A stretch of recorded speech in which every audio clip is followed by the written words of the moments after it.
Welcome back to News 4 at 6. It is a diagnosis that no one wants to hear. But once a patient is diagnosed with cancer, the plan for treatment begins.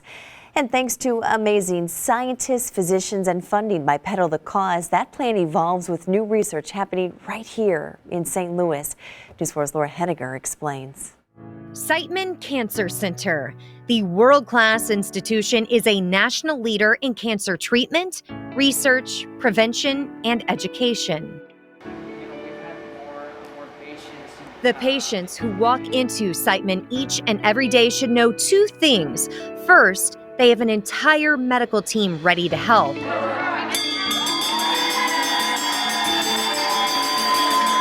And second, they have an entire community ready to pedal. Part of that team and community includes Dr. John DiPersio. I'm Chief of the Division of Oncology and Deputy Director of the Siteman Cancer Center at Washington University School of Medicine. Dr. DiPersio has been with Washington University for 26 years. He was one of the first people to discuss the potential for Pedal the Cause. You know, I took care of Bill Coleman, who was really the founding member and founder of Pedal the Cause, and so we had many informal discussions before it started about what the community could do for Siteman and what he might be able to do to rally the community on behalf of Siteman. Since those early conversations in the 2000s, Dr. DiPersio has not only worked on new research projects funded by Pedal. The institutions don't give you money to do research, you have to earn it. So to earn it, you have to compete for it. To compete for it, you have to have good preliminary ideas and preliminary data, and you need some oomph initially to get the data done so you can actually apply for funding. He's also pedaled himself, first on the spin bike, then on a road bike. He gets that same oomph for his research when he trades in his white coat for biking gear at each Pedal the Cause event. So I just look around and I see a couple things. I see all these people that are doing something for other people. Amongst all these riders, there are patients, many patients that ride.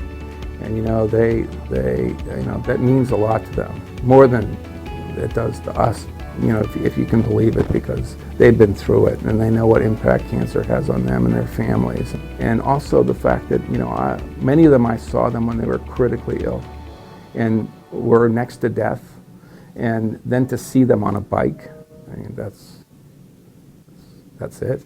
As you look around at these smiling faces from Pedal's past, you see patients, their family members and friends, bike enthusiasts, and people like Dr. DiPersio, who are fellow Washington University and Siteman staff members.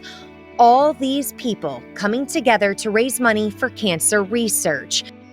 You should also see people just like you and your loved ones, because according to Dr. DiPersio, someone you know will likely receive a cancer diagnosis. Whoever's sitting next to you on the couch could be the next victim.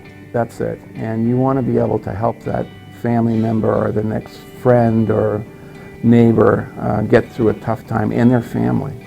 Cancer is devastating not only to the patient but families. When you do this, you not only take care of everybody out there, but believe me, it'll be someone very close to you at some point in the future. And what goes around comes around. What an amazing organization. Today, Pedal the Cause has raised more than $32 million for cancer research at Siteman Cancer Center and Siteman Kids at St. Louis Children's Hospital. If you would like to help, and you're able to, this year's event will take place September 25th and 26th. Here's the information. At the Chesterfield Amphitheater, you can register to ride, spin, or simply donate at pedalthecause.org. All money raised funds cancer research at Siteman Cancer, again, and Siteman Kids at St. Louis Children's Hospital. For that